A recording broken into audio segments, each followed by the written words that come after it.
Hello friends, welcome back to my YouTube channel. In today's session we will learn about the financial intermediaries of stock market. तो चलिए friends, आज का session start करते हैं financial intermediaries. The word intermediaries itself describe ऐसे individual और body corporate जो दो पार्टी के बीच में ट्रांजैक्शन कंप्लीट करने के लिए हेल्प करता है. जैसे रियल एस्टेट एजेंट्स हैं, वैसे ही स्टॉक मार्केट में बायर और सेलर के बीच में ये फाइनेंशियल इंटरमीडियरीज रहती है जो ट्रांजैक्शंस को प्रॉपर्ली एग्जीक्यूट करवाते हैं. In any transaction, there are people or entities involved apart from buyer and seller. Apart from buyer and seller, such entities in the stock market are termed as intermediaries. This intermediaries plays an important role in the day-to-day market transactions and ensure that there are checks at all points of trade and there is not any misleading or misrepresentation of the company. SEBI regulates all the intermediaries and makes sure that none of them are involved in any kind of malpractices. तो चलिए देखते हैं कि हमारे first intermediaries financial intermediaries of stock market, इसमें से पहली कौन सी है? Stock broker.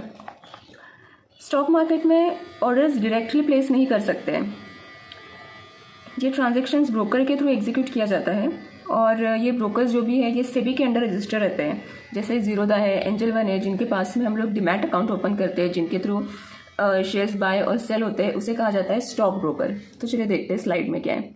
Stock brokers are direct link between you and market, and they are the ones who facilitate trade in secondary markets.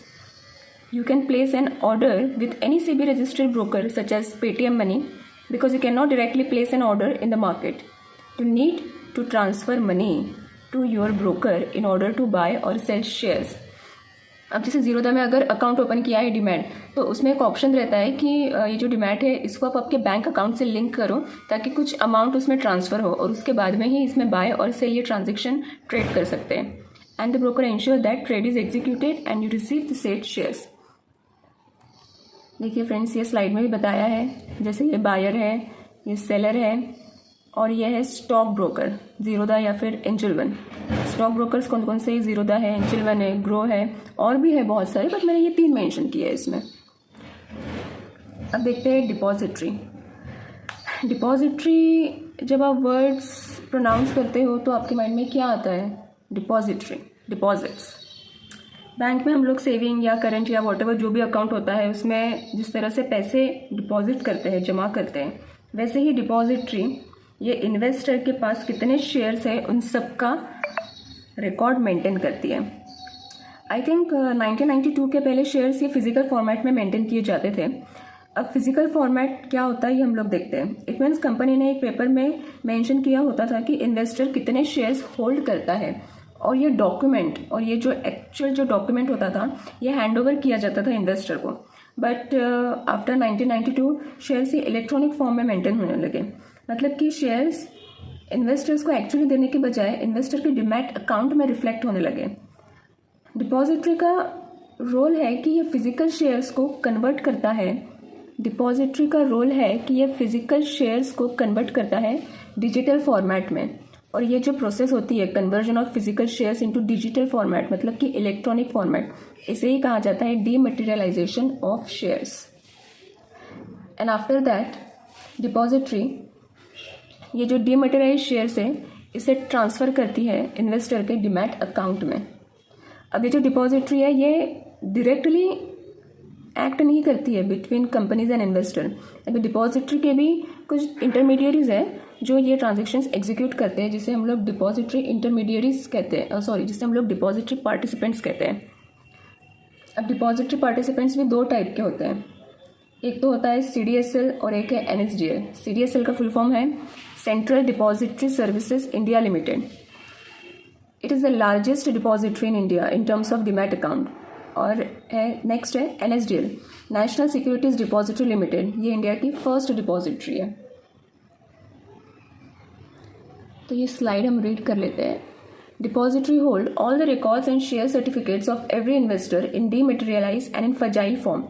Every listed entity Every listed entity has to become a member of a depository where they can maintain all records of shares issued by them.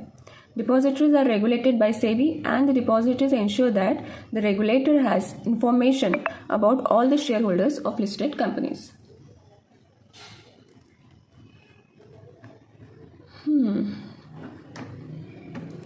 ये chart हमने देखा friends, ये depository participants देखा है। तो depository participants मतलब कि anyone who fulfills the regulations of SEBI can act as depository participants. तो कुछ ऐसे ब्रोकर्स भी है फेमस, जैसे ज़ीरोदा है, शेर खान है, और भी है जिन्होंने सेबी के रेगुलेशंस फुलफिल किए हैं। सो ज़ीरोदा, शेर Khan, it also act as a stock broker and also depository participant. There are certain stock brokers in India that work under the guidance of depository participants and follow the SEBI guidelines. They have an agreement with the NSDL or CDSL.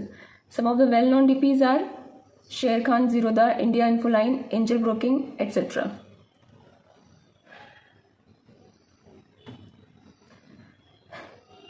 Now the criteria: who can become depository participant? Anyone who fulfill SEBI guidelines can be a depository participant. Below are organization that can act as a DP by signing an agreement with the SEBI and following their guidelines and policies. Below are the organizations. So these are the organizations that can act as a depository participants. First है stock brokers, जो मैंने आपको already बताया है, जैसे ज़ीरोदा है, angel one है, grow है। सेकेंड है public financial institution, banks, custodian, state financial institution, non banking finance company, register and transfer agent.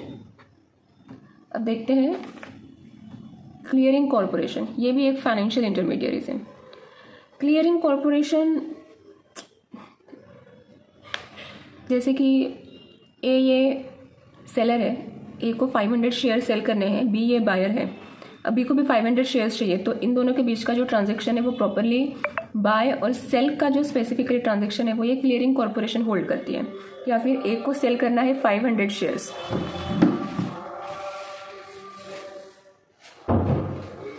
ए को सेल करना है 500 शेयर्स और 3 बायर है, बी सी डी, सबको एक को 200 पर बाय करना है, सी को 200 बाय करना है और डी को 100 बाय करना है। तो इसका भी जो प्रॉपरली एग्जीक्यूशन होना चाहिए वो ये क्लियरिंग कॉरपोरेशन करते हैं। Clearing corporation of India limited ensures that the trade is executed successfully and the investor's demat account is credited or debited with the shares. Clearing corporation guarantees the delivery of shares and ensure total transparency in buying and selling shares. Share transfer agents, इसके नाम में ही है friends, share transfer agent. जब भी shares transfer होता है तो जो भी शेयर्स है वो ट्रांसफ़र हो रहे हैं या रिडम्पशन हो रहा है, मतलब रिडम्पशन मतलब कैंसिल हो रहे हैं, तो उसका प्रॉपरली एग्जीक्यूशन करने का काम ये शेयर ट्रांसफ़र एजेंट्स करते हैं। Share transfer agent is someone is appointed by company who maintain records of the share holder of securities issued by the companies. Share transfer agent also deal with the transfer and redemption of securities. तो friends आज के session में हम लोग इतना ही देखेंगे। आपको मेरा वीडियो पसंद आया है तो लाइक कीजिए, सब्सक्राइब कीजिए। सब्सक्राइब करने से मैं जब भी नए वीडियोस डालूंगी तो आपको उसका नोटिफिकेशन आएगा, और जितना हो सके उतना शेयर कीजिए। Thank you.